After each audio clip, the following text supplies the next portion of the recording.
வணக்கம். செந்தணலின் பிரதான செய்திகள். விரிவான செய்திகளுக்கு முன் தலைப்புச் செய்திகள்.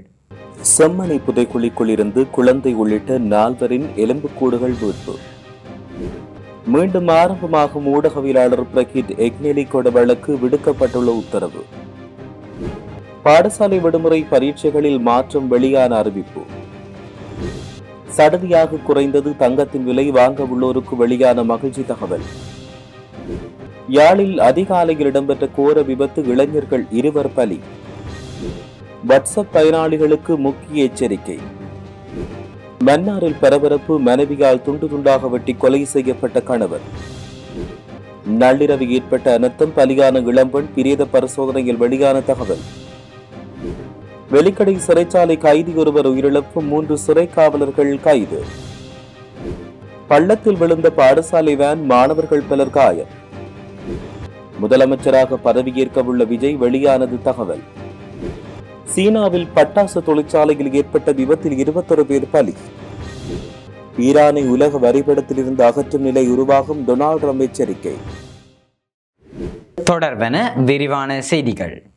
செம்மணி சித்துப்பாத்தி மனித புதைகுழியில் நேற்று ஒரு கைக்குழந்தை உள்ளிட்ட மேலும் 4 எலும்புக்கூட்டு தொகுதிகள் புதிதாக அடையாளம் காணப்பட்டுள்ளன. மேலும் அடையாளம் காணப்பட்ட 4 எலும்புக்கூடுகளும் அகழ்ந்தெடுக்கப்பட்டுள்ளன.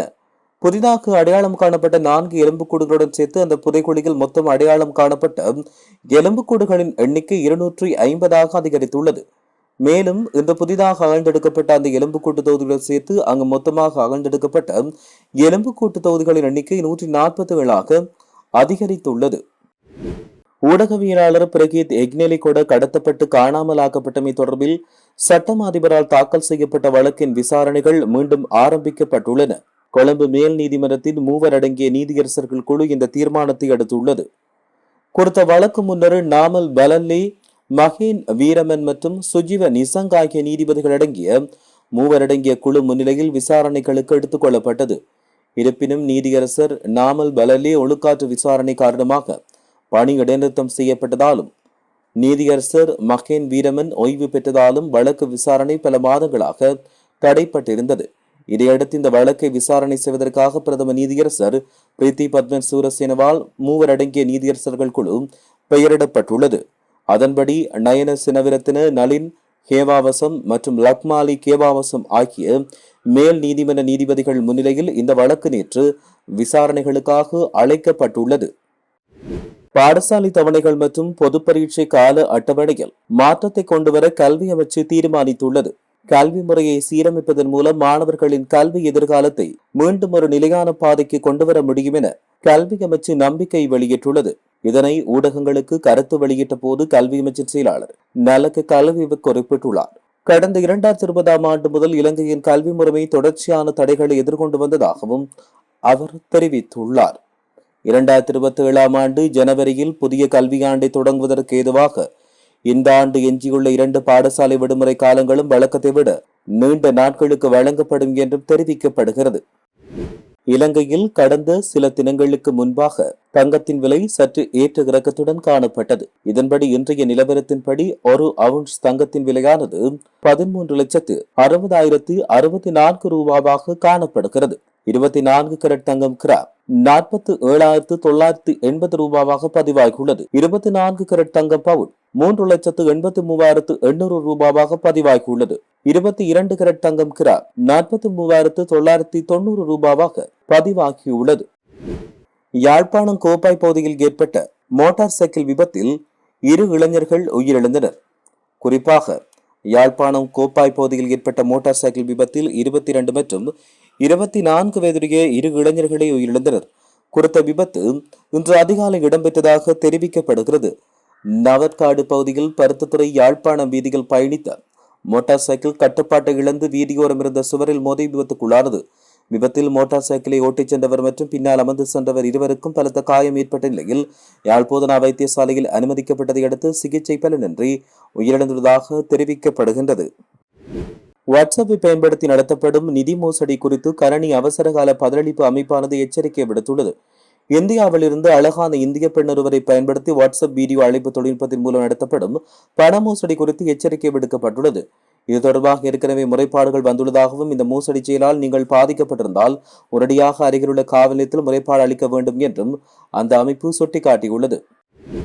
மன்னார் மூர் வீதி பகுதியில் குடும்ப தகராறின் காரணமாக தனது கணவனை கொலை செய்த மனைவி அவரது உடலை துண்டு துண்டாக வெட்டி உரப்பையில் போட்டு மலசலக்கூட குழியில் போட்ட சம்பவம் பெரும் பரபரப்பினை ஏற்படுத்தியுள்ளது.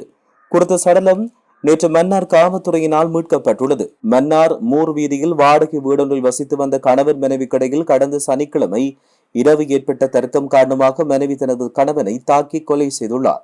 பின் சடலத்தை நேற்று துண்டு துண்டாக வெட்டி உரப்பையில் போட்டு மலசலக்கூட குழிக்குள் போட்ட நிலையில் மன்னார் காவல் நிலையத்தில் அந்த பெண் சரணடைந்துள்ளார். உடனடியாக சம்பவ இடத்துக்கு விரைந்த காவல்துறையினர் சடலத்தை பார்வையிட்டதோடு மன்னார் நீதவான் மற்றும் சட்ட வைத்திய அதிகாரி ஆகியோருக்கு தெரியப்படுத்தியதோடு கொலையை செய்த பெண்ணையும் அழைத்து வந்தனர். பின்னர் நீதவான் மற்றும் சட்ட வைத்திய அதிகாரி ஆகியோர் வருகிற நிலையில் சடலம் மலசலக்கூட கூடியிலிருந்து எடுக்கப்பட்டுள்ளது. உயிரிழந்தவர் மன்னார் வங்காளி பகுதியைச் சேர்ந்த 36 வயதுடையவர் என்றும் கொலை செய்த அவரின் மனைவி மன்னார் பனங்கட்டுக்கோட்டு பகுதியைச் சேர்ந்த 29 வயதுடையவர் என்றும் தெரிவிக்கப்படுகின்றமையும் குறிப்பிடத்தக்கது. கபராதுவ கொக்வத்த பிரதேசத்தில் உள்ள வீடொன்றின் மீது மின்னல் தாக்கியதில் உயிரிழந்த பெண்ணின் மரணம் மின்னலால் ஏற்படவில்லை என்றும் வீட்டின் கூரை மற்றும் சுவர்களின் சிதறல்களால் தலையில் ஏற்பட்ட காயம் காரணமாகவே இந்த மரணம் இடம்பெற்றதாக திடீர் மரண விசாரணை அறிக்கை தெரிவித்துள்ளது. கபராதுவ திடீர் மரண விசாரணை அதிகாரி கமல் காவலி திலக்க முன்னிலையில் கராப்பட்டிய தேசிய வைத்தியசாலையில் நேற்று இடம்பெற்ற பிரேத பரிசோதனையில் இந்த விடயம் தெரிவிக்கப்பட்டுள்ளது. கடந்த 3ஆம் தேதி நள்ளிரவு 12:30 மணிக்கு பெய்த கனமழையின் போது கபராதுவ கொக்வத பகுதியில் உள்ள வீட்டில் மின்னல் தாக்கியது. இதன்போது வீட்டில் தங்கியிருந்த ஆடை தொழிற்சாலையில் பணியாற்றும் இமாஷா மதுபாஷினி கித்தவன 26 வயது இளம் பெண் உயிரிழந்தார். இதன்போது காயமடைந்த மற்றைய பெண் மேலதிக சிகிச்சைக்காக கராப்பட்டிய வைத்தியசாலையில் அனுமதிக்கப்பட்டுள்ளதாக தெரிவிக்கப்படுகின்றமை குறிப்பிடத்தக்கது. வெலிக்கடை சிறைச்சாலையில் 3 சிறை காவலர்கள் கைது செய்யப்பட்டுள்ளனர். சிறை தண்டனை அனுபவித்து வந்த கைதியொருவர் திடீரென்று வைத்தியசாலையில் அனுமதிக்கப்பட்ட பின் உயிரிழந்த சம்பவம் தொடர்பில் இந்த கைது இடம்பெற்றுள்ளது. இந்நிலையில் பொரளை காவல்துறையால் இவர்கள் கைது செய்யப்பட்டனர். இந்த விடயத்தினை காவல்துறை ஊடக பேச்சாளர் உதவி காவல்துறை அத்தியட்சகர் FU வுட்லர் தெரிவித்துள்ளார். உயிரிழந்த கைதி கடந்த 3ஆம் தேதி வெலிக்கடை சிறைச்சாலையின் துப்புரவு பணியின் போது தப்பிச் சென்றதோடு சிறைச்சாலை அதிகாரிகளால் மீண்டும் பொறுப்பேற்கப்பட்டார். இதையடுத்து குறித்த கைதி திடீரென்று நோய்வாய்ப்பட்ட நிலையில் வைத்தியசாலையில் அனுமதிக்கப்பட்டு சிகிச்சை பெற்று வந்த போதே அவர் உயிரிழந்தார். இந்நிலையில் சிறைச்சாலை அதிகாரிகள் அவரை தாக்கியதாக உயிரிழந்த கைதியின் உறவினர்கள் குற்றம் சுமத்தியுள்ளதாகவும் தெரிவிக்கப்படுகின்றமையும் குறிப்பிடத்தக்கது. பாடசாலை மாணவர்களை ஏற்றிச் சென்ற வேன் ஒன்று வீதியை விட்டு விலகிச் சென்று விபத்துக்குள்ளானது. நாவலப்பிட்டி கெடப்புலாவில் இன்று காலை 7 மணியளவில் இந்த விபத்து இடம்பெற்றது. விபத்தில் காயமடைந்த 13 பேர் நாவலப்பிட்டி பொது வைத்தியசாலையில் அனுமதிக்கப்பட்டுள்ளனர்.